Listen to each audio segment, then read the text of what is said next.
Good morning. We're going to start our planning committee meeting. This is July 7th, 2014. On the committee with me are Roxanne Murphy and Jean Knudsen. And we have one item today. It is a work session to consider the adoption of the Downtown Bellingham Plan and the associated development regulations. We had a public hearing 2 weeks ago, and we are in the midst of this work session to discuss the comments that we heard and any other items that might be of interest to the committee. So at this point, should I turn over to you, Darby, or Greg? To Darby. All right, me, thank you. Staff has prepared an agenda for this morning that I would like to run through you to make sure it sounds like we're going to be able to cover the topics of interest. There were several comments received during the public hearing and also received in written form that staff would like to go through with you page by page to see if you have any questions or would like further discussion about staff's responses to those comments. Then we'd like to go through a summary of the Planning Commission recommended changes. And then very briefly, some additional staff proposed changes that were contained in the packet for last week. And then finally, an overview of the implementation strategy and some discussion of how that process will proceed. How does that sound? Okay, yeah, let's do that. Okay. So the comments that were received during Planning Commission were provided in the June 23rd packet as attachment 5. That was page 216 of the previous packet, and I wasn't proposing to go through those. However, there were the additional comments during the public hearing that were attached to today's agenda bill. Additionally, a few other comments came in that were not put into the comment tracker that I'd like to hand out to you. Actually, I need one of those too.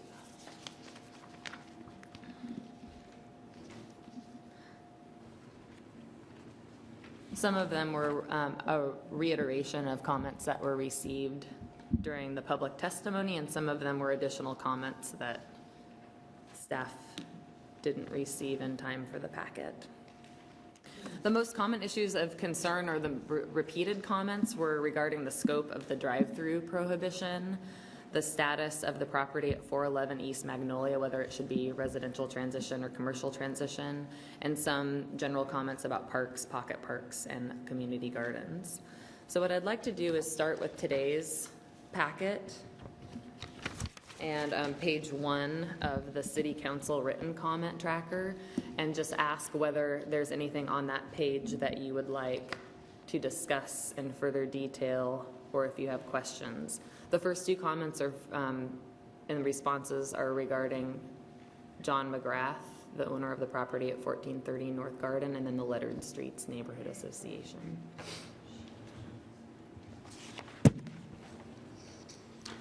Any comments on the first page? This is on page 339 of today's packet. Nope. Nothing, Michael? Okay. Let's go on to page 2.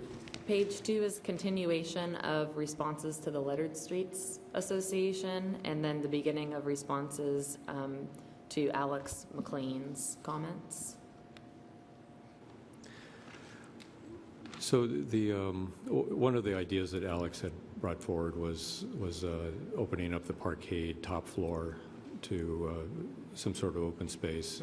It's somewhat reflected in the plan, but not to a directive of any sort. Is that true? Yeah, the staff analyzed that idea as far as converting the top floor to a park, and based on our existing parking supply, we didn't feel comfortable in removing that permanently from the city's inventory. However, we think there's a lot of opportunity for that area. So we've already worked with Public Works to establish a set of procedures and an application for events. And there's going to be a couple of them this summer we're anticipating. And then we're also open to short-term temporary experiments for the ways that could be used in some more creative ways.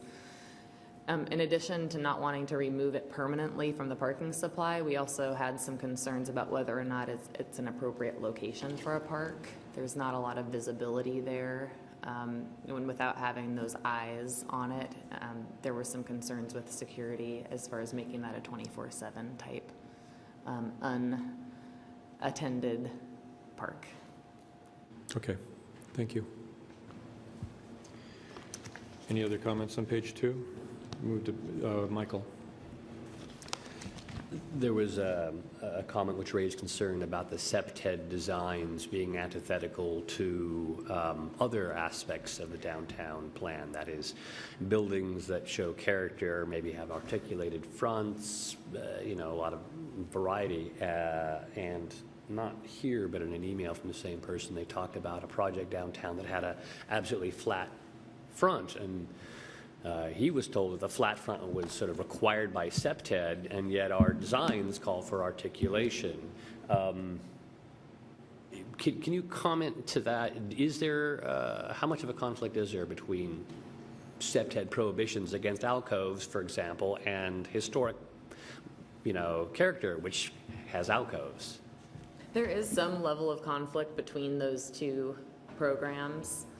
Generally, SEPTED is looking at eliminating opportunities for hiding and trying to create more visibility. So staff was very careful in the hierarchy of regulations to make sure that the city center design standards take priority, and if there's a conflict between the two, that the design standards would be the guiding. So where is that reflected, that prioritization in? So the SEPTED language that staff proposed to add to the City Center Design Review Handbook states that if the provisions of the Design Review Handbook conflict with SEPTED principles, the provision of the handbook should apply. So SEPTED review is something that has been done historically, that city staff, as a courtesy to the business owners and just for good practice. So this isn't a new process, we're just formalizing it in the Design Review Handbook, that it's something that should be considered as far as lighting and visibility goes. But we were very specific that things like articulation and awnings and that sort of thing would take precedent over creating a fortress-like situation. What about lighting? I know that for many reasons, people are trying to move away from flooding areas with light. It creates light pollution, which has a lot of problems. And yet you often hear law enforcement say, floodlights, light the place up. Is there I think there's a conflict there too, and is that at all addressed, lighting, the issue of lighting in the handbook? We don't have specific lighting standards, but I believe the design, and correct me if I'm wrong, Chris, but I believe the Design Review Handbook has provisions as far as downshielding and pedestrian scaled lighting. And again, those would take a precedence over any sort of floodlight situation. Is there anything you want to add? Yeah, I would just add that SEPTED actually does not encourage flooding an area with light, because really strong lighting creates strong shadows, which are easier to hide in than soft shadows. So SEPTED actually does address that. But in both cases, the priority is established by that same language in the handbook. Yes. Thank you. Okay, let's move on to page 3 then. Any comments on page 3? I just wanted to, because we have not seen the bicycle master plan yet, that the provisions that Alex McLean had said in here about supporting dedicated bike and pedestrian routes through the downtown, that the bike part of it is actually, is that in the bike master plan? Yeah, there's several corridors that have been discussed during the bike master planning process, and the language in the plan emphasizes that that relationship. So as that is vetted and finalized, we anticipate there will be some official projects or recommendations that affect downtown. Okay. Other comments on page 3? 3. Yes, Michael. I'm unfamiliar with 770 East Hawley, which apparently would be in the commercial transition zone. where along the length of Holly is that, say, relative to WeQ? Is it further uphill, or is it closer to downtown, or? It's at the corner of Ellis and Holly. Oh, right at the If edge you're there. going, if you're going into the downtown area, it's the one that's, if you just kind of look off to the left. Right where it turns into Lakeway, basically? Yes. Right. And So we are looking at this property right here. And the current zoning for that is? it's currently commercial central, and the proposal is to include it in the commercial transition zone because it's directly adjacent to residential transition. And the two regulatory changes associated with the establishment of a commercial transition is to establish a defined height limit of 65 feet, which could be 5 or 6 stories typically. At the same time, the proposal would be to reduce the parking requirements there. So, and additionally, if you're within 15 feet of a residential zoned property line, there would be a 2-story or 32-foot height limit just within that 15 feet.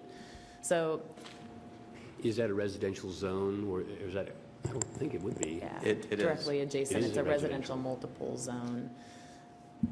So currently, there's no height limit, and this would put a 65-foot height limit with that little step back? That's correct. And upon looking at it and analyzing these properties, most of them are fairly small, where parking would be the limiting factor on the height and the density anyway. And right now, the height limit says it's under the discretion of the planning director. So 65 feet, staff believed was still an appropriate scale to achieve mixed-use, high-density development. At the same time, limiting parking development or parking regulations to incentivize that, while providing a little bit more predictability and a little bit more transition directly adjacent to the residential use. Yeah, 65 feet does sound high. It's enough. higher than most of our buildings downtown. Right. Thank you. Okay, page 4.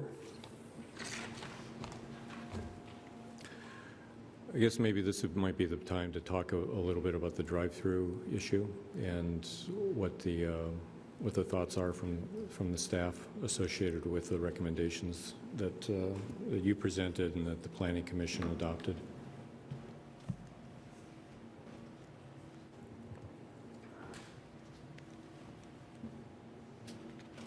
Oh, there were a number of options that were discussed with Planning Commission in response to some of the public feedback about limiting drive-throughs.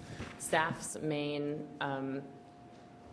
goal, as has been the goal of the entire project, is to make sure that we don't create a new regulatory layer for this type of thing. So currently, the recommendation is to prohibit drive-throughs throughout the entire downtown plan. If council wished to reduce that level, then our suggestion would be to align it either with the commercial core or with the parking exempt zone or within a smaller area that's identified as pedestrian-oriented streets. That's an area that requires awnings and ground floor commercial uses.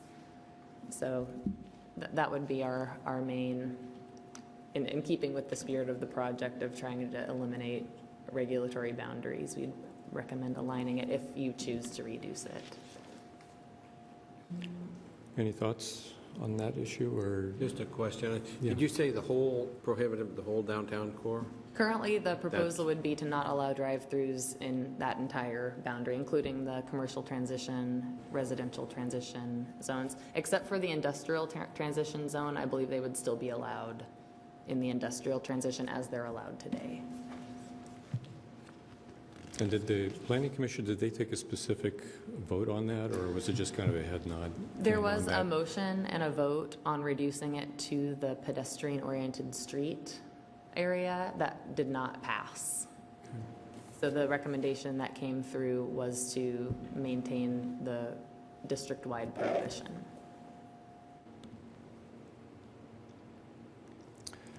Roxanne?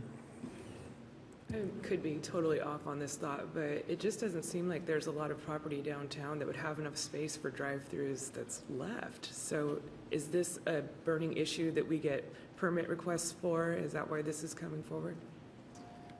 I don't think that there's been, I don't know if there have been any new applications for drive-throughs lately.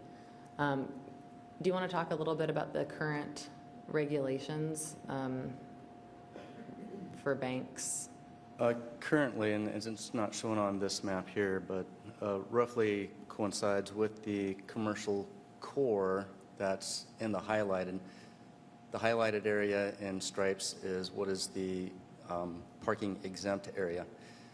But roughly coinciding with that is a limit on drive-throughs for banks that allows them to occur only through a conditional use permit. All other drive-throughs are permitted. And many of the existing drive-throughs downtown are accessed via alleys. So I think there are some opportunities for that type of thing, but we haven't had many new ones come through. The most KeyBank recent one I can think of is Key Bank. on the corner of Holly and State, yeah. So under these regulations that are being proposed, if there was a conversion of the property that has an existing drive-through, or that there was some sort of catastrophic situation that came to the property, would they be able to rebuild with a drive-through, even though there would be a ban on it through the rest of the district? They would, if it was destroyed more than 50%, then it would need to go through the hearing examiner for approval to rebuild, but a change of use could use the existing drive-throughs. It could. Yeah, and the ones that are existing today could continue to operate. Okay. All right. Any other comments on that? Michael? Just a comment. I appreciate this regulation. If you look at our downtown, the most underutilized and least pedestrian-friendly areas have often been where a drive-through was put in. So it conflicts with where this area is headed under this plan. So I think it's a good way to draw a line and prevent no more of that in the future, or less of it in the future. Yeah, I tend to agree. Okay. Any other comments on page 4? Page 5, which is the last page of the comment tracker.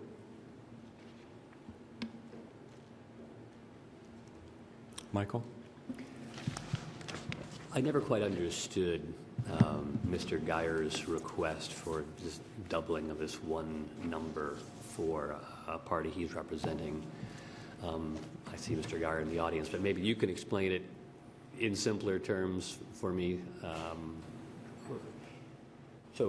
Right now I see no reason to change it, but I'd like to understand why he's suggesting we might want to change it. The proposal for the RT1 zones would substantially increase the density, removing the minimum density limit, removing setbacks, lot coverage limits. And it came to our attention that the usable and open space requirements would become the limiting factor. So staff took a look at a number of properties to see what the effects would be and what an appropriate level, considering the urban environment, and is proposing just a flat reduction. I think it's in the spirit of what was suggested by Mr. Geyer, but a little bit simpler to administrate. Instead of operating it under a bonus system, just simply adjusting the usable and open space requirements to a lower level consistent with some of our other existing regulations is what we're proposing.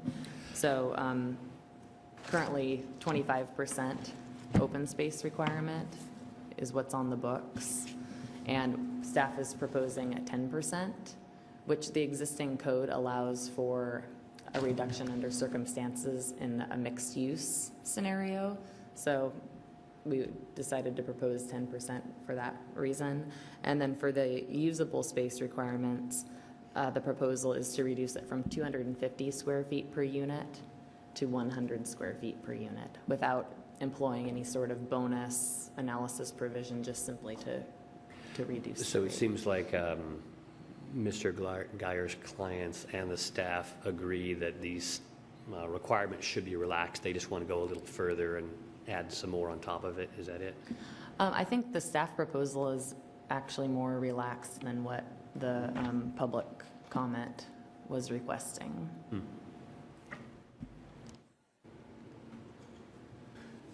Okay. I think that's it for the comment tracker part of it.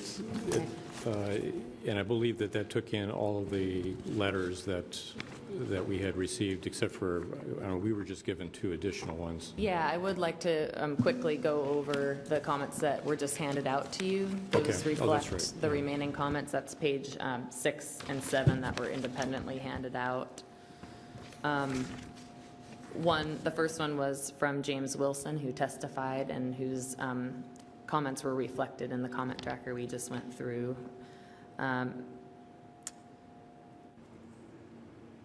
As were the comments from Mr. Geyer and the York Neighborhood Association. Those were also reflected in what we just went through.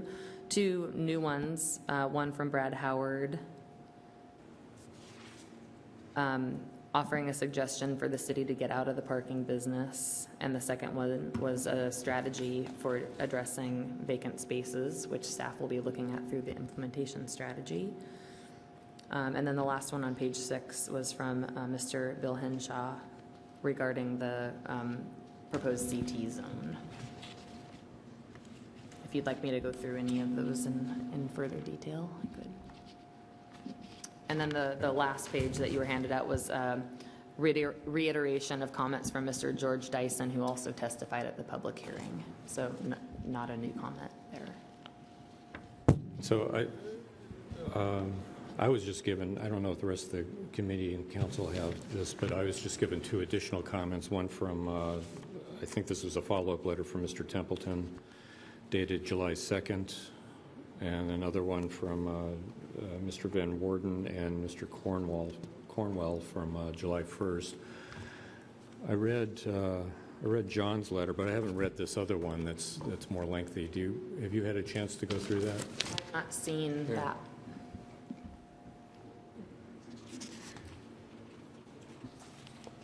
Yeah, I this think- has to do with property that abuts Battersby Field. Right. Oh, staff has spoken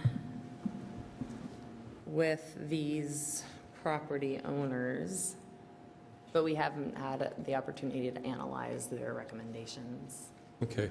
Given the lateness of the comment over the weekend in our committee, would you have a chance later on this afternoon to kind of look at it and see if there's any specific things to discuss before this evening's meeting when we bring, I mean, I don't know exactly what we may end up actually recommending some sort of adoption out of our committee for tonight. Or we could hold off for another 2 weeks, but I know that we are somewhat under a tight timeline for this particular plan, and I would like to try and get us to move along with adopting it. The reason, Michael, is that we have comp plan amendments that are due for taking in bulk in August, and so we only have like this meeting and the next meeting to kind of resolve our issues with the downtown master plan. We're familiar enough with this request based on our discussions with the property owners that we could give you a very brief overview of which section they're talking about and what briefly the issues are, if you'd like. Right now? Yeah. Sure, let's do that. Okay, so the properties under consideration are these right here, adjacent to Battersby Field. And so the proposal would be to expand RT1 to include all of these lots adjacent to Battersby Field. Basically, it has RT1 on 2 sides right now, and then this is a public zone, and then you have an arterial on the northeast side. Walking Middle School is up here farther to the north. Let me see if I can. What's it currently zoned? The current zoning is residential multiple mixed offices allowed. It allows a density of 1 unit per 1,500 square feet. So it's a mixed use zone already. What would be The current height limit there is 45 feet. The proposed height limit is 45 feet. What would be the result of including in the RT zone? What new things are possible or not possible? Currently, you're allowed offices outright and eating establishments and daycare by conditional use permit. Under the proposal, you could do continue to do offices outright. It would allow the other additional small-scale commercial uses, such as corner markets, bed and breakfast. I believe the eating establishment would not be a conditional, it would not be a conditional use permit anymore. It would be outright allowed. And so one of the issues with the office zone is that when an office goes vacant, the only thing that can readily reoccupy it is office. So often they will remain vacant until another office use occupies them. And so what this does is it allows a broader range of permitted uses to occupy those spaces and minimize vacancies, long-term vacancies. Which one allows that, the RT zoning or the current zoning? The proposed zoning would allow that. And you say proposed, you mean RT? I'm not sure what's being proposed. Yeah. They're proposing Their RT. proposal. Yep. Okay, thank you.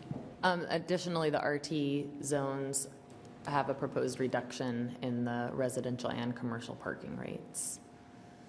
So when staff looked at this area in general, I think the reason why the boundary was proposed along D Street is because that's the existing boundary of the city center design review boundary and the multifamily tax exemption boundary. And the master plan. And the city center master plan boundary. I think extending the RT1 zone along this block, it's adjacent to Battersby Field, so there aren't any direct residential impacts. We would, if the boundary was changed, also recommend adjusting those associated boundaries so that they are still all aligned with the sub-area. Which, yeah, that would mean quite a few different changes though, right?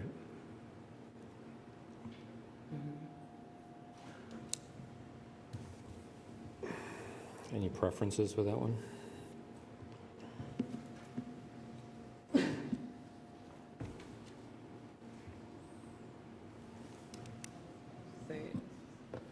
I personally don't like to get in the business of amending zones for a certain area because I feel like all the other properties around the perimeter would need that same respect. And then we can just continue to push the boundaries out and out and out. So that's why I'm not personally in favor of such a move. Michael?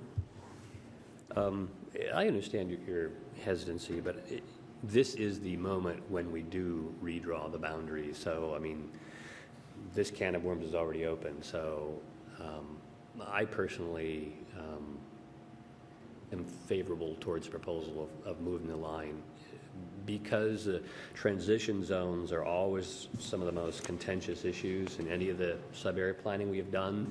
And this is a really easy boundary because Battersby Field acts as a buffer between larger scale development that we would enable and any residential impacts. So this is the safest boundary change I can almost imagine. So, I mean, that's one person who views it favorably. I agree. Okay, Greg? I just wanted to add that we don't have any strong objections if you want to add it now. It does make a certain amount of sense. It just came sort of late in the process, was our only hesitation. But it does make sense, so. Well, does the committee want to do anything about that? I'll move that we change it.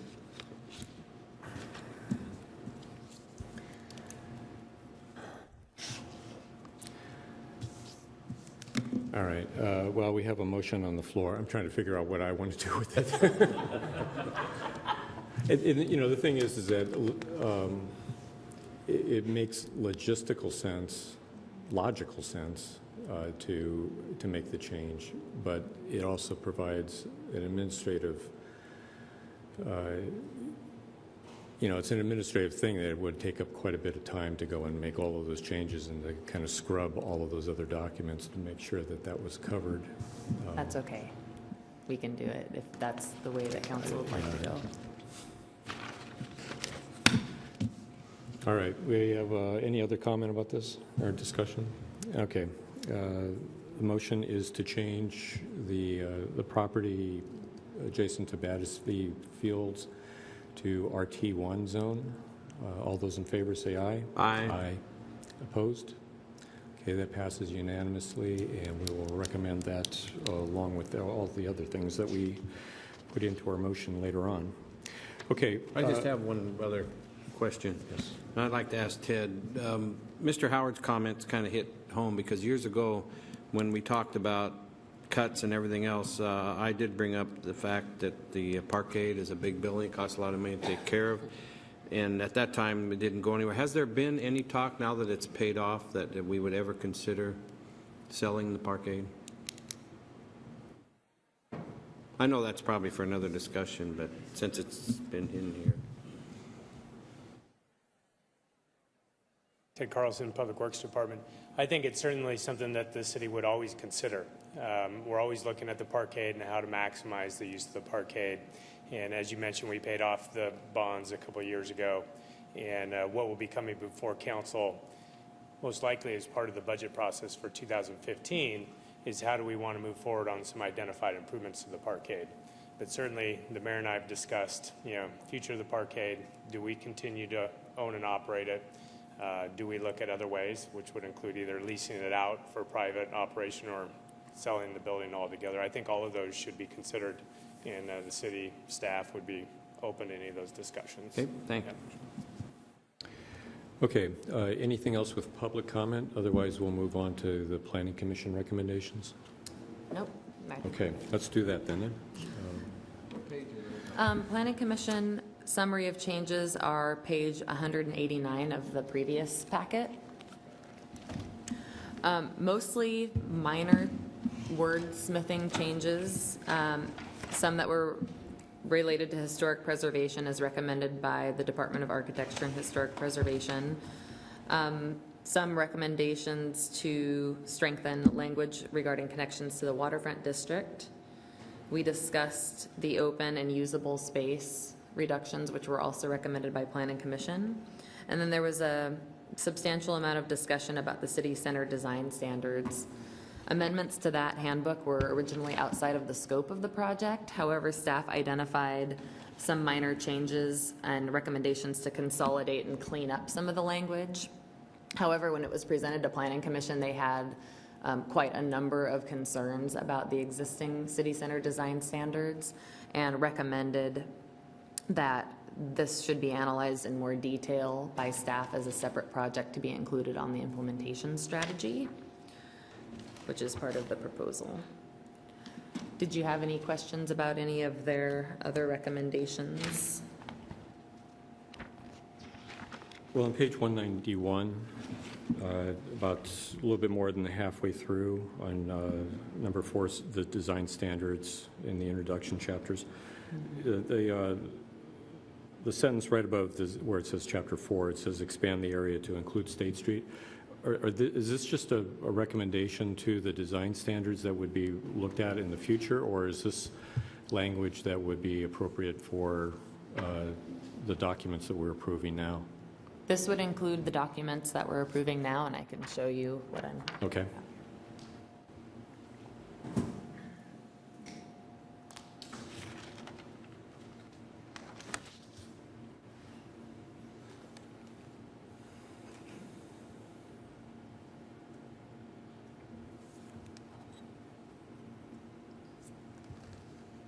The existing city center design handbook contains a broad area, and actually, Chris, if you have that handy, then we can show you where it is existing today. A broad area that is identified as pedestrian-oriented commercial streets where ground floor commercial is required. It goes up Holly Street all the way down, and staff is recommending consolidating and combining that area with an existing area that requires awnings, so that all of our pedestrian-oriented core is a more compact area. Thank you. This is the boundary today. One of the recommendations in the plan, in the implementation strategy, is to conduct a retail strategy analysis. And really, that should inform any rules that we have about ground floor commercial. But for the time being, we wanted to make sure we still had at least the core of downtown in place which is why we're recommending aligning it here. Additionally, State Street isn't included right now, but when we were looking at our commercial core, staff was also proposing to include State Street in that boundary. So the idea is to have this set of boundaries as part of this plan with the understanding that it might be expanded after additional study? Expanded or contracted based on recommendations to implement a retail strategy, or it may include a number of other suggestions as that process moves forward. Okay. All right, thank you. Are there any other questions associated with the Planning Committee recommendations? Nope. Okay. I believe you had a few staff recommendations that you were presenting as well.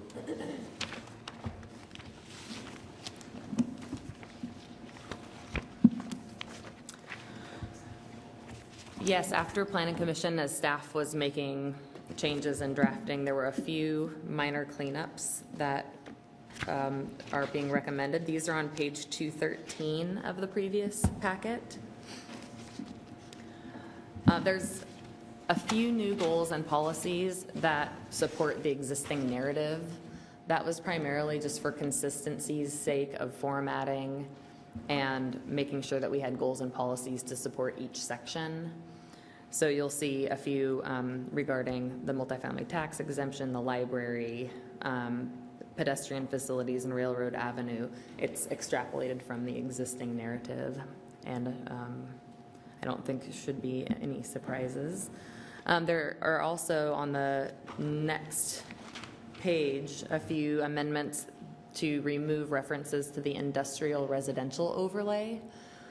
That is in regard to the IT zone, the industrial transition zone. There will no longer be a separate overlay. It will just be embedded and incorporated into that zoning, so we don't need to have those references in the code anymore. There's also an additional permitted use to make sure that the jail, the existing jail, doesn't become non-conforming. So it's very specific language about where the jail is permitted. And then there were a few changes addressing concerns about landscaping buffers for parking lots. Staff would also like to add the ability for the director to waive the landscaping buffer if there's a public benefit. That's not included in this list, but it was something that came to our attention recently that we think is important. Can you go over that a little bit? So currently there are landscape, or are there currently landscape requirements? Are there proposed landscape requirements? And giving the director discretion, how would that affect things? Currently under the proposal, the landscaping requirements reference just the broad citywide standards. For surface parking lots, it's a 5-foot landscape strip. Additionally, the City Center Design Handbook contains a number of recommendations and guidelines for how to locate surface parking so that it doesn't have an impact on the pedestrian experience. However, in an urban environment, it can become really challenging to have that level of landscaping. So you'll see a number of changes in the proposed staff changes that talk about it complying with city center design standards, but we also think that it would be useful to have some discretion in certain cases where if a public benefit such as a wider sidewalk were available, to not have a 5-foot landscape strip be a limiting factor for something like that, or if there was an ability to gain additional public parking, something like that. Will there be sideboards put on the director's discretion, I assume? Yes. Okay. Yeah. I think there's some language in the Fairhaven Urban Village Plan that I think we would utilize and make it something consistent.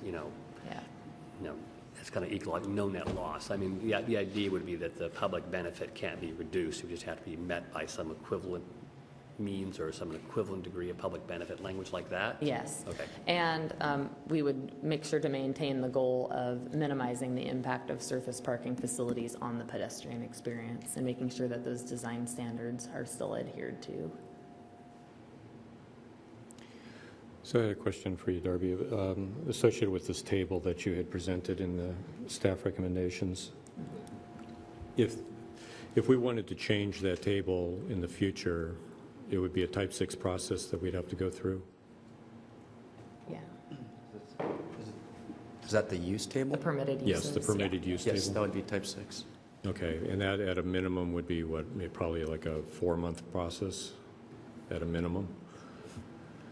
All right, I'm just kind of thinking in the back of my mind that while the county believes that they have a site that they've chosen for a jail and that they are moving forward with it, it's not, the deliberations and the negotiations and the decisions haven't been completely finalized with that location. And I'm just wondering whether or not we would be more proactive to expand. You know, we had discussed as a city in the past encouraging the jail to consider the block south of the courthouse and the block north of the courthouse as potential jail sites, that if we ended up putting those 2 blocks in with this table, that we would be able to save at least some of the administrative headaches in the future if it turned out that the jail siting process right now takes a 180-degree turn. Yeah, that would be up to council as to whether or not you wanted to expand the allowed area or prohibit it to just the existing location. I don't know what other thoughts are from the committee members are, but I just personally feel like where it's being cited right now is not appropriate, and we should do whatever we can as a city to maintain the original direction, which is that you have the jail next to the facilities that are processing the inmates, which is at the courthouse. It just seems to make a lot of practical sense instead of shipping people all over the place. I guess what I would like to do is I'd like to make a motion to include the blocks south and north of the courthouse in that table, just to expand the definition of what's within inside the parentheses of that, or within the notations within Section F, miscellaneous uses. Michael? I think that the county is headed in that direction, and I have some regrets about that. A more winnable battle right now, and we've made this request to the county, is that we would like them to keep not a jail, but a booking facility within the downtown area to prevent that traveling back and forth. And that booking facility may need to be relatively large-ish, and I'm wondering if the county wanted to site a new, put in a new municipal or county building that say had offices, but also a booking facility there for processing people going to and from court or just being booked in. Would these zoning regulations or any of the downtown plans limit where the county might be able to site that? Because the areas that Jack is talking about might be a place where the county would want to put something. And does that kind of a facility, is that a jail or correctional facility under this zoning definition? So I don't want to tie their hands. So how would that kind of facility fit in with this definition? Mayor? Hi.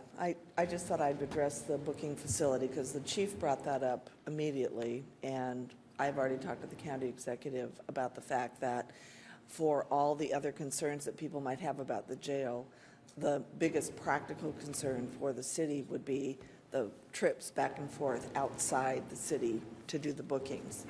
And so the county's quite aware that we need that. I don't know, I'll go leave them to talk about the zoning issues because I think that at the original request had to do with leaving some kind of a booking facility in the jail building itself, the county building. But I don't know what all the plans are. So you know, I guess I'd say the goal is to have a booking facility in the city. And then I guess I don't know if it has to have special zoning or not. So zoning goes to my right. I agree with you. We need to keep some facility here, and I'm hoping the zoning won't prevent that. We'd probably want to clarify the language under the jail and correctional facility use to clarify if that is what the city wants, is to allow a booking facility, to make sure that it's clear that it's permitted either throughout the core or in certain areas. So, because right now it would probably fall under the same general category as jail and correctional facilities. So we want to make an amendment to clarify that booking facilities are permitted. So is that something that you want to do internally, or do you want a motion from the committee? I think a motion would be useful. Okay. Well, right now, we do have a motion on the floor to discuss about just incorporating language in there for expanding the jail and correctional facilities, which would include, I guess, booking facilities by default, and this would be on the north and south side of the courthouse building. Any other discussions on that motion? Okay, all those in favor say aye. Aye. Aye. Opposed? Okay, that passes unanimously, so that would take into account the booking issues as well. So we'll make that motion, or that recommendation to the full council as well.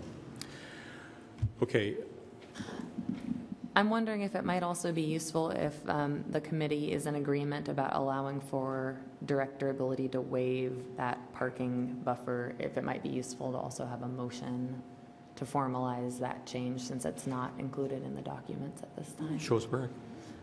We haven't, well, on page 214 of the previous packet, there's some changes regarding landscaping, but we had just discussed adding the ability for the director to waive or reduce that under certain parameters. And I'm sorry that we moved away from that discussion before formalizing whether or not you approve of that type of change, of allowing some director discretion if there's a public benefit. Darby, show me, where on page 214? We haven't written the language yet. Oh. That's something that was brought to our attention just in the last several days, is that it might be nice to have a similar ability as what we have in Fairhaven, to allow discretion to reduce that landscaping buffer if there's additional public benefit to doing so. So it's kind of a last minute one, if the council would like us to pursue that. Does committee want to provide that direction? So moved. If you can verbalize it to Marie, or write it down, so she'll have. We'll bring it to the next committee of the whole work Okay. session.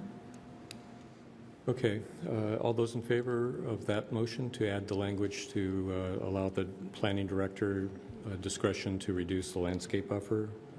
All those in favor say aye. Aye. Opposed? That passes unanimously. We'll put that in the packet as well. We trust Uncle Greg. Yeah. Okay, any other staff recommendation issues? So finally, council had requested an overview of the implementation strategy. This is beginning on page 231 of the previous packet. It's attachment 7. I wanted to emphasize that the implementation strategy is not part of the regulatory package. Similar to the city center implementation strategy that staff had previously utilized, it is intended to be a dynamic working document. It will be brought forward for council review on an annual or semi-annual basis. It contains actions for all 3 city center districts, including Waterfront and Old Town, as well as downtown. And there's some clear objectives and some criteria for prioritization. But you'll notice in this document that the short-term timing is 1 to 6 years, medium is 7 to 13 years, and long-term is 14 to 20 years. Of course, this is going to be reviewed and new projects will be added and checked off. Right now, staff is looking at short-term priorities and which should be included in the 1 to 2 year budget. So we anticipate that those discussions about the specific costs and the priorities will happen during the budget process. However, I think it would be useful to inform this work as the mayor is working on her budget proposals, to know if council has priorities at this time. However, we think that this would be an appropriate discussion for the committee of the whole at the next meeting. But I did want to answer any questions that you might have broadly about the implementation strategy, and then if you want to talk about recommendations for priorities, then we could do that at the next meeting. Thoughts from the committee?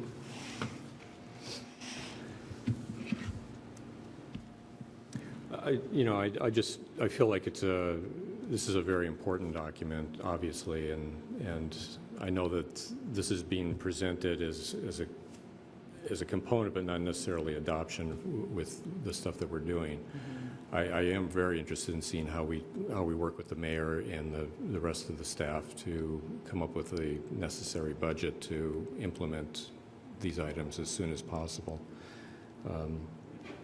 Overall, I really like what's in it. I mean, it seems pretty comprehensive and appropriate to the scale of what we think we can go and do in these different time periods. So, appreciate that. Michael? In the staff's recommendations, I was excited to see that you added a new implementation, which is to develop a centrally located town square. I know that one of the big feedbacks from the My Downtown survey is we'd like some more public spaces, and I guess this directly addresses that. But I'm always at a loss to figure out where we and how we might do this. As much as I know a certain building I'd like to get rid of and put it there, but I mean, what are we going to do as a city, given the fact that most of this property is already owned and in private hands and being used in some way, shape, or form? Well, one thing that we talked about in the short term is how can we create the experience of a town square with what we have to work with now. So one of the implementation strategy actions is to look at ways to enhance Depot Market beyond the Saturday market experience. That is a property that the city already owns and has invested in, but it's pretty underutilized beyond a parking lot during the week. So we have a number of actions and recommendations for that. I think I was flipping through the developing a centrally located town square is identified as a midterm action in the implementation strategy, which means we're looking at a 10-year time frame.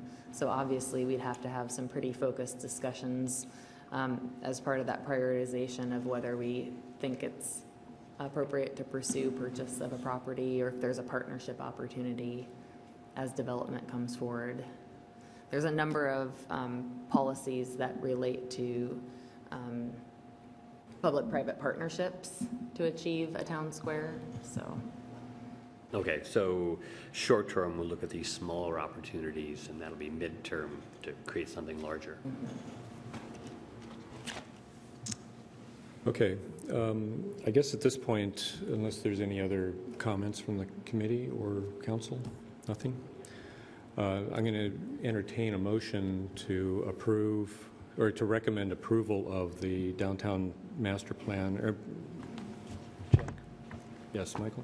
I am not on the committee, and I have a bunch of some small, some not so small questions or comments on this, and I don't want to overtake your committee.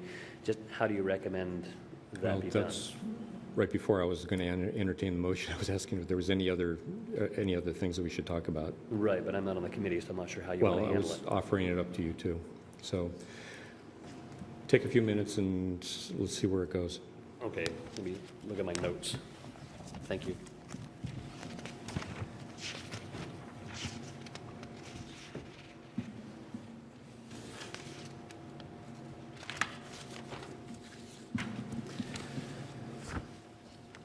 I'm looking at page 37, which is page 7 of the draft plan. This is this week's, or no, this is... Page 37 of last time's packet, which is also page 7 of the plan. This says renewed vision for downtown. Number 10 has to do with streetscape is active and comfortable by day and night. We're finding that one. And then later on, there's actual, somewhere there's an actual policy which addresses this issue. I guess I'm not on board with the idea that we need to create a unified feel downtown. And I don't know what the later policy is where it talks about a coordinated, or, I don't forget the language, but that there would be a common theme to the feeling of being downtown. And I guess I just disagree with it. I don't see the public purpose served in that, because so many of our other policies and ideas have to do with the variety, the uniqueness, the sense of place, the quirkiness that comes when a place naturally develops over time, so there's a new building next to an old building. So I guess I don't see a positive reason to add a goal or policies towards uniformity. So I guess I would just keep most of that and strike the uniformity aspect of that, and then wherever the later policy is, I don't know where it is, I'd have to find it, where it talks about creating uniformity. So, Well, I would actually argue the other way, though, Michael, is that you want to have minimum standards that that, for instance, if you're walking on any one of the streets in the downtown area, that you have a minimum width of sidewalk, that's uniform, that you can actually get through, that there's going to be a certain number of places where you can actually sit down and take a break if you need to, or, that we do have a street tree program, or that the lighting is standardized throughout the whole area so that it does feel uniform and safe.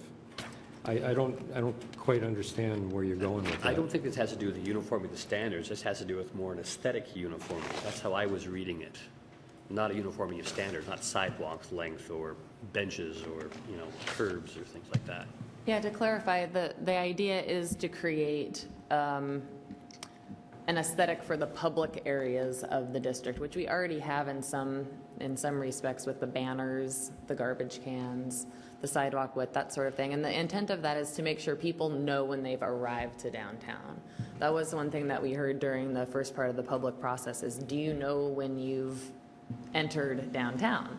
So part of that is a gateway program, but also making sure that we have similar landscaping, similar banners, decorations, sidewalk, that sort of thing. So it's not in relationship or regard to the building designs or any sort of thematic recommendation. It's just making sure that we have some consistent streetscape standards so that when we do new projects, it's built consistent and has that same look and feel. No, okay.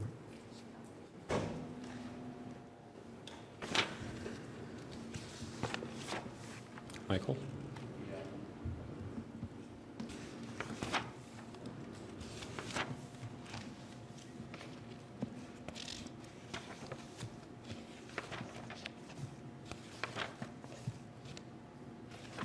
I have a question on page 12 of the plan. There's a number, 10%. Units of 2 or more bedrooms comprise just 23% of the rental supply. Additionally, most housing is in the form of apartments for rent, with ownership units comprising approximately 10% of the total housing units. I guess I didn't understand how 10% or 25% was chosen as a desirable outcome.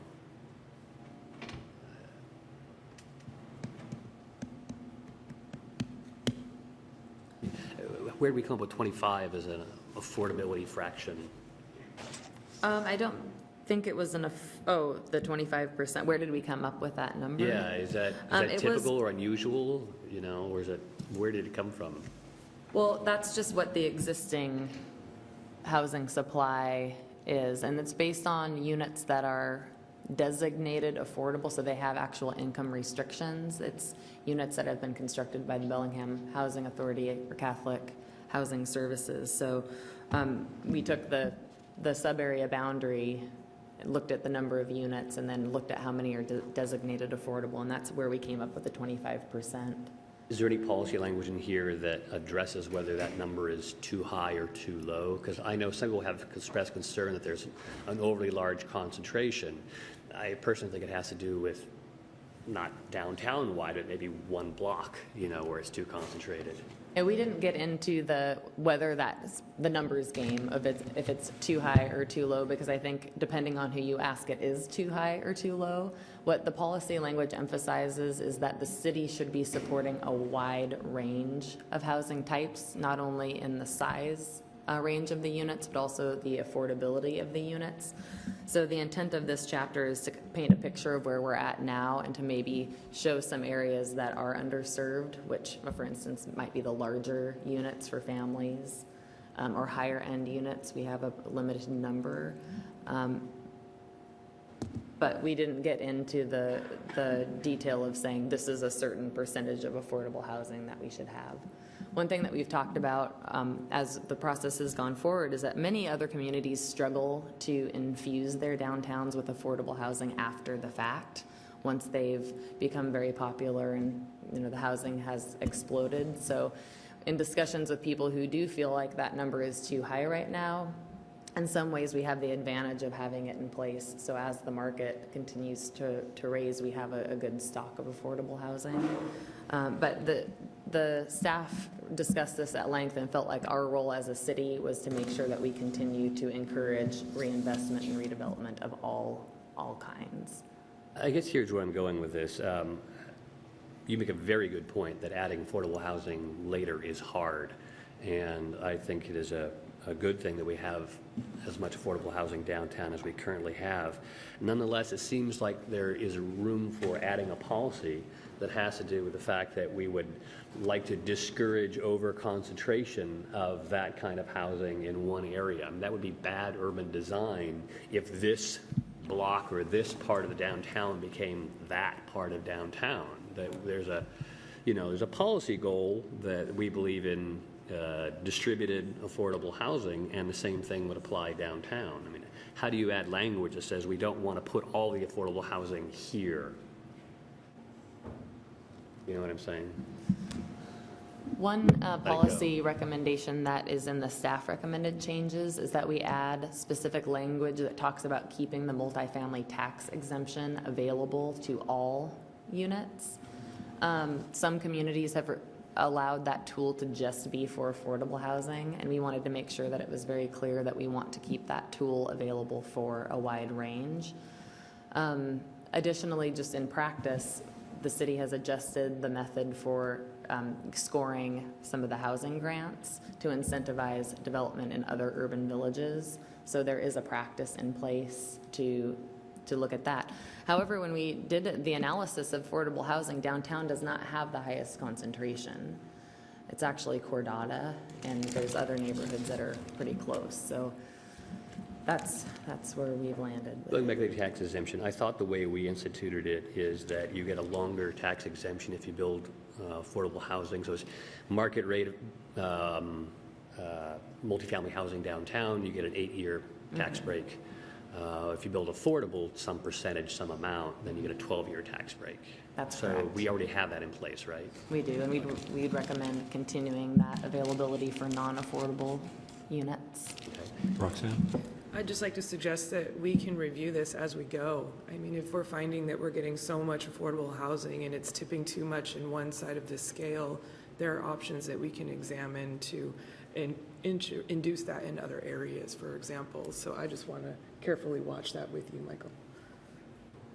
Just now would be a time to basically say that we, as a policy, the city would not like to see over-concentration of affordable housing in one area, so that if someone does propose to locate too much in one area, we say, well, no, can you please pick a different block, because we want this distributed throughout our community rather than put in some corner. I don't know. I would suggest that would be a comprehensive plan update policy proposal that would be citywide versus to try and insert it into this particular plan. Actually, that's an excellent suggestion. Yeah. So let's bring that up at a future time. May I keep going? Yeah. Stormwater, goal 3.5 in policy 312. It talks about treating basically public stormwater, but it seemed like there was no mention of a policy about control of stormwater on site where it's still on the privately held property. Yet it seems to me that we clearly have many other tools and things that encourage that in our code. Why not have a policy here too, which says that in the downtown, on-site control, on the private property is also encouraged. I mean, in a certain sense, we don't even need a policy on public stormwater control because we already have that requirement too. So we're already duplicative on the public side. Why not be kind of duplicative belt and suspenders on the private side? Put in a policy having to do with, encouraging low-impact development appropriate for downtown for on-site stormwater control on privately held property.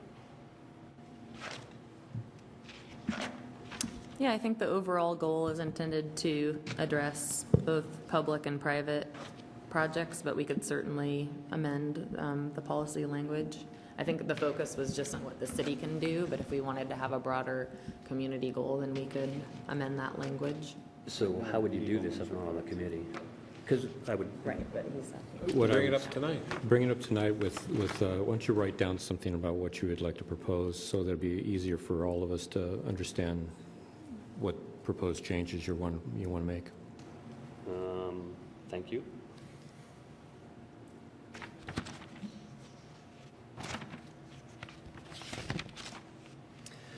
Policy 3.22, which is on page 20 of the plan, it references the Community Solutions Work Group and those recommendations.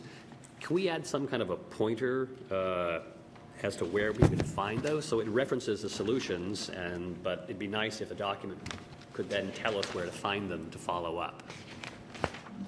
I think the intent is to have a live link there. I think the intent is to have a live link there. Perfect.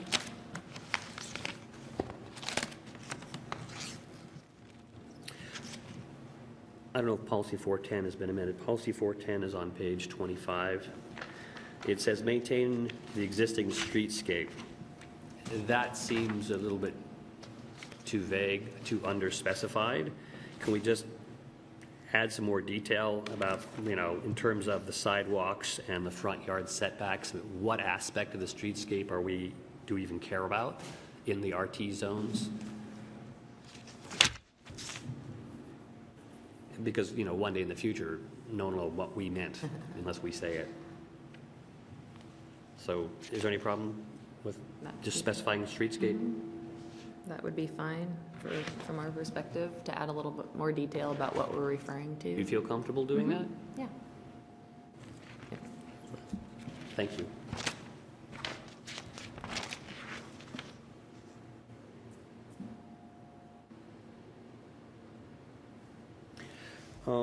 I put it somewhere on page 28 of the packet.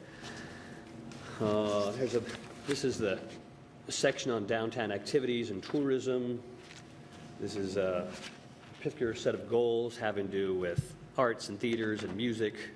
And I think there's a missing policy here which would run parallel to the downtown entertainment district, which already exists. And I actually think there's a gap in the design regulations. I'll get to at some later point, not today, I guess. I think we need a policy there on how we control sound downtown, and in particular, in converted old buildings downtown, there's often a lot of sound spillage. That's been one of the sources of conflict downtown, is noises coming out of nightclubs because the buildings weren't designed to hold nightclubs. New buildings can be designed differently. New buildings can have regulations like we have in the waterfront plan. There's some code cited on the amount of sound insulating.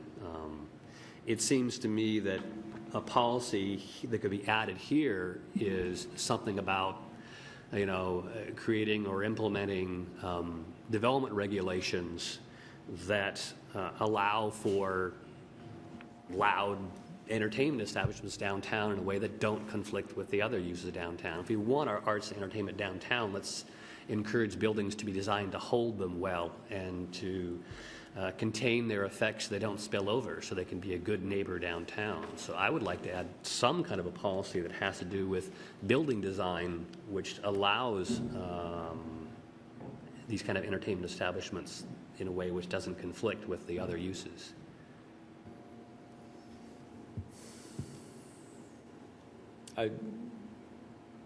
Is there any comment from you, Darby, on that?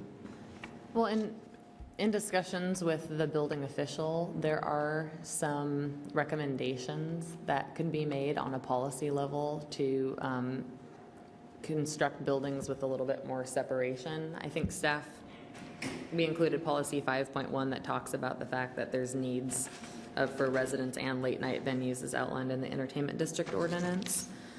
If we wanted to get into sound control, I think our recommendation would not be to look at any regulations for that. I think that would be fine if we wanted to have a policy that encouraged building owners to consider soundproofing measures, and we could offer some recommendations. I think we would be comfortable with that level of recommendation because it is an issue. Well, what I guess I would want is a match set, a policy here which says that we encourage building design,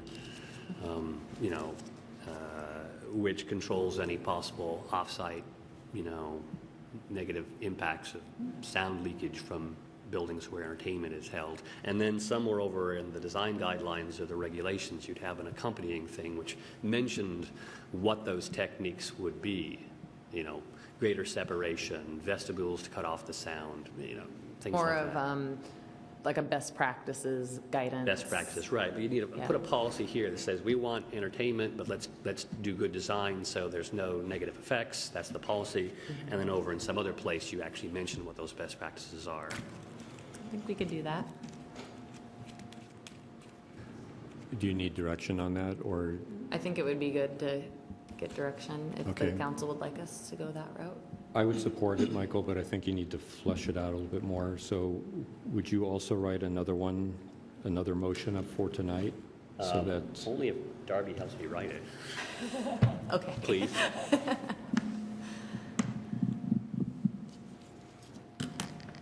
May I ask how many more you have left, Mike? I don't know. I didn't number them. I'm skipping a lot of the smaller ones, just to let you know. I won't talk about public restrooms.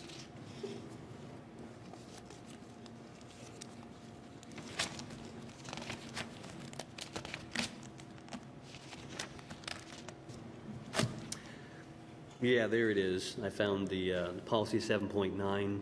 Use streetscape amenities to establish a unified image for downtown. That was the policy, but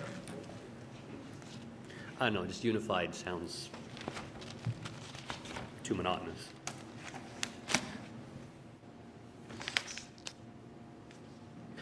Parking, if you don't mind. Policy 8.3. Which is on page 49 of the downtown plan. There's several policies on parking. Policy 8.3 says pricing for parking should be based on market demand and supply. I don't think that's true. The market price for parking downtown is probably $10 an hour, but we never charge market price. We undercharge. I mean, all the studies that I have seen where people have done an economic study for parking anywhere in downtown shows that public parking is always underpriced, and intentionally so. So it isn't a market price. $1 an hour is not a market price. If we charge $3 an hour downtown, that'd still be below market price. I mean, it's a weird market because we are the near monopolist, where we have a monopoly on all on-street parking, So I just think it's simply not true that we have ever priced it on supply and demand. And if we ever did that, we'd have hell to pay. $10 an hour for, on-street parking is probably the market price. I think that language might be misleading, and maybe Ted wants to address it, but I think it could be altered. Instead of market demand, it could be the parking demand, really. It's not pricing it based on what the market rate for parking would be, but what the parking demand is Okay, in that makes a lot more location. sense, But because then I'll you're let- using it as a demand management tool, which is what it Right. is used at. Which I think is the intent of that We artificially policy, price but- it low, just enough to encourage people to keep moving on, but charging not so much that they don't want to come downtown at all. So that's demand management, that's not supply and demand, market demand. Yeah, I think that's fair. I think the last sentence in that policy is one that we would like council to consider and think about, which is we may in the future, as part of that parking demand, want to consider variable rates that are based on the higher demand. I think that's great. I really appreciate it. Actually, policy 8.2 is my favorite policy down here on parking. Really appreciate it. I would just ask that we strike that whole little phrase on and just say pricing for parking should be tied to specific performance benchmarks. Then it goes on from there. Just strike the market supply and demand, because I don't think that's really what we mean. It's not what we do. Is that okay with the committee? Okay, on that one, I think it's simple enough, though. Let's entertain a motion from the committee. If you want to strike the words, be based on market demand and supply. So moved. Any discussion? I have no problem with it. Okay, so all those in favor of policy 8.3 to be modified so that it would be, the words be based on market demand and supply and be deleted? All those in favor say aye. Aye. Aye. Opposed? Okay, that passes. We'll bring that forward. On policy 810, I'd kind of like to strengthen it. It says, consider the use of net revenues from parking fees and fines to provide public improvements. It says consider. Can we just make it, consider using, can we just make it use net revenues from parking? I mean, that's sort of been the intent all along. And I don't see any reason to have really, really soft policy language here about considering using it for, because that's what we have done, what we've said we will do. Why not just say use net revenues from parking meters for downtown? You have any thoughts on that, Ted? I think no, other than rather than saying use them, because we may use them for, as I read through this, strictly parking related improvements. I think this language says that you would consider using it for either parking related improvements or other public improvements in the downtown area. I would leave it up to, I think Darby knows the intent on that, whatever the language is. It is something that we do now.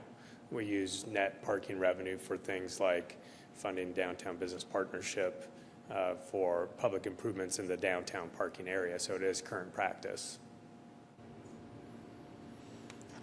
I'm going to just replace it with the word target. With what? With the word target, Target net revenues? Sure. which allows for a little bit of flexibility. Just in consider case. seems way too soft, so That's target's something we fine. can just, that it could just be internally done. I think we'd be comfortable just making that change. Okay. We could get into the shall and may argument. Well, and we shall. Okay, Michael, how about this is the last one? This is the last one. Okay.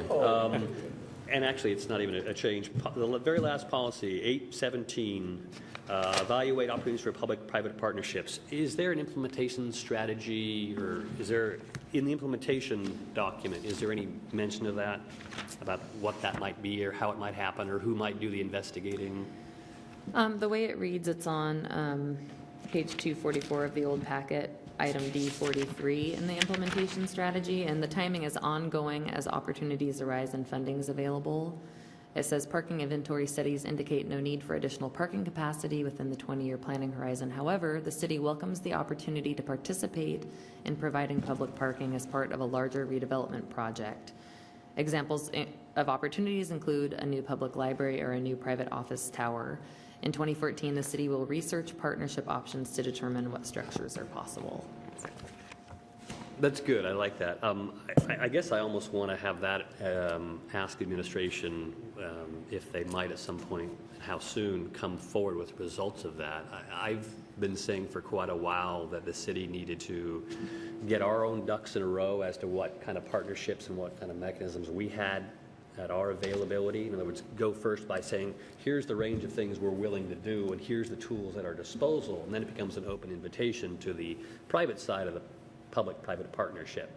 Rather than waiting for, it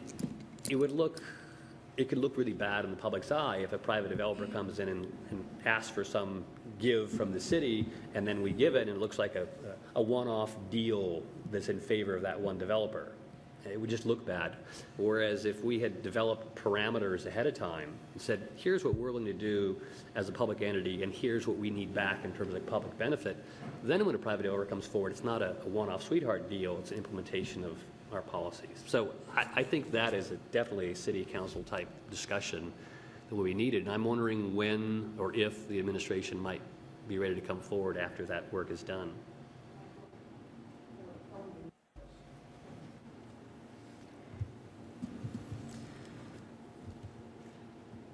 Mayor? And I would love to have that discussion with the council. Obviously, it's a topic of discussion within the administration. So, yes, we'd love to bring forward some recommendations. Do you think that'll happen before this year ends, or would it be later than that? I would say that I could give you a date once I talk to staff about how soon we can proceed, but it's something that we're all interested in doing. It's a matter of what we're not going to do in order to get that done this year, or we could plan to have it done starting in the 15 budget, which would give us time to actually bring forward something solid rather than just a discussion. So I think the direction is good. You could tell us ASAP, and we could figure that out when that is. Well, I would like it sooner rather than later, but We all would, yeah. correct? Okay, we're going to wrap things up here. I'm going to entertain a motion, and for Marie's purposes, it's going to be somewhat of a lengthy thing here, but I'll work with you in terms of what it actually is here. So the motion that I'm entertaining from one of our committee members is to recommend to the full council the adoption of the downtown sub-area plan and replacing the Central Business District Neighborhood Plan with the Central City Center Neighborhood Plan. Whoops. Wait, let me start over here.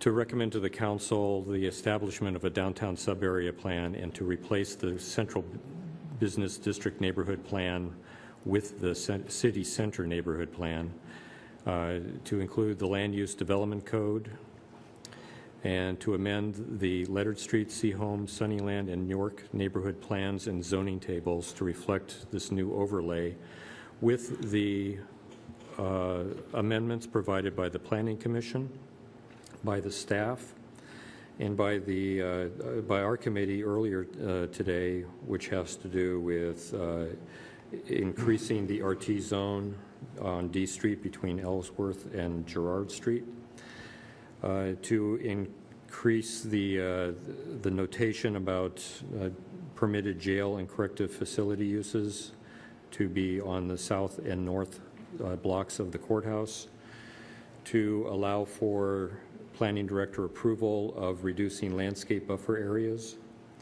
and to remove policy language in policy 8.3 to remove the words that were agreed to earlier. So those were 4 amendments to our plan. And Move approval of that. okay. Any other discussion? Roxanne. Just really quickly, I sincerely and dearly wanted to thank staff and especially all of the community members that have given us such great information and ways that we can improve this, but especially to the staff with their patience and their effective way of working with the community and with the council on this. So thank you. Okay. Gene? No, I said, Bill has a question. Yeah, sure. Go ahead, Bill. Thank you, Mr. Chairman. For the record, Bill Geyer, 1008 16th Street. Councilman Lilliquist raised the issue of stormwater. I just wanted to ask the committee to pursue an issue. One of the reasons within the Old Town plan as far as lacking redevelopment activity is because of the retrofitting of several facilities in that area, particularly stormwater.